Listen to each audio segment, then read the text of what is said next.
Good morning. I want to read to you Thessalonians chapter 1, verse 9. I'm going to continue to deal with the issue of the mystery of Babylon and end time orders, how all of this stuff shakes down. I want to wrestle with this at a deeper level today because throughout yesterday and into the night and now this morning, along with taking care of our family, I've been deeply exercised by some of the things I read yesterday as I was reading through Revelation. But I want to bring tertiary evidence and words from Paul and some words from the prophets, and to make some basic points that I think need to be made of a very grave nature. What I'm going to say today comes out of a very sober heart. The Lord has given me the word doom. I believe that we are on the verge of doom. And I think when this doom comes to our world, we will be asking the question, what's really going on? And again, as I say, we don't blame the political entities and then think that, oh, let's get rid of this guy or this administration and then the next one will be better. It won't happen like that. If the Christians were to get in power, let's say, evangelical Christians were to get in power of America, you would just have chaos on every hand. This nation cannot bear that religious sect ruling because the nation is so full of idols. And Thessalonians chapter 1, verse 9, it says, for they, these Thessalonians, in a port city 100 miles south of Philippi. Remember, Paul was directed there by a dream. The Macedonian man called him over. And here, Paul established a church where Jews had synagogues and Gentiles were looking for truth. And so this church included Jews and Gentiles. They gave themselves to what? It says, the entry, what manner of entry did these Thessalonians have? How they turned to God from idols to serve the living and true God. I don't think we can say this with any more focus and intensity. I think if you've seen me get exercised about truth and our times and how desperate it is and how lost we are and how idolatrous we are, I am telling you, this nation in its churches are given over to idolatry. It's too sectarian. We serve one God, one Lord, we have one faith, and we have one baptism into Jesus Christ.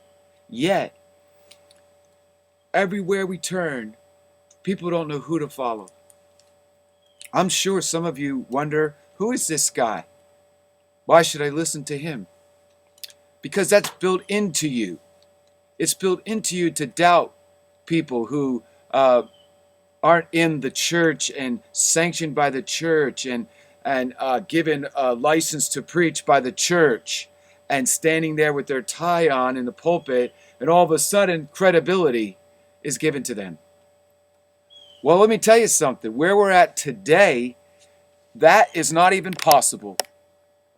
If you're sanctioned by the church, beware. You've probably got some issues in your ministry.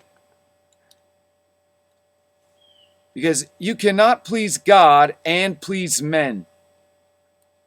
You and I, if we are going to enter into the heavenly way, if we are going to walk with Jesus and chase after him, follow him wherever he goes, as the saints of God do, we will turn from idols. That is 180-degree turn away. And what will we do? We will serve the living and the true God. What does that have to do with going to church? What does that have to do with your confessional statement?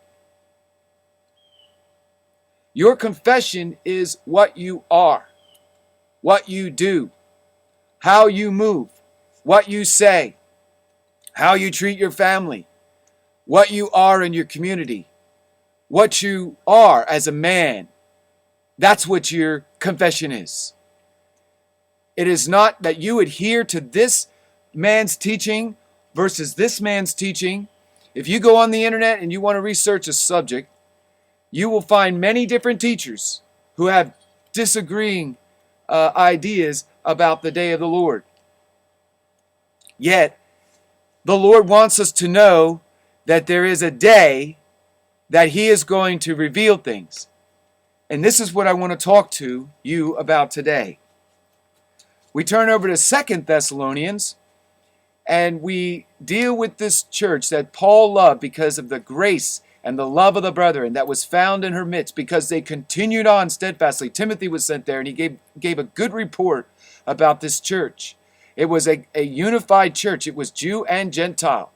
Boy, I would love to see that today. Jew and Gentile. Converted Jews, Orthodox Jews, and regular, good old-fashioned Gentiles who fear God.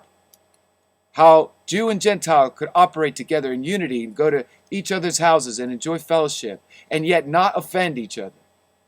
That's what was in Thessalonica. But something had come in the back door. Heresy, in the form of saying that the day of the Lord had already come. It would be like the preterist view on the book of Revelation, saying that in 70 AD, when the temple was destroyed by Titus, that the whole book of Revelation is complete. Well, who do you think is going to be happy about us believing that? Do you think Jesus is going to be excited about that? Doesn't that teaching lead to complacency? Oh, we're in the church age, Jonathan. We got to keep going, and you never know when Jesus is going to return. He's going to blow the trumpet. Come on.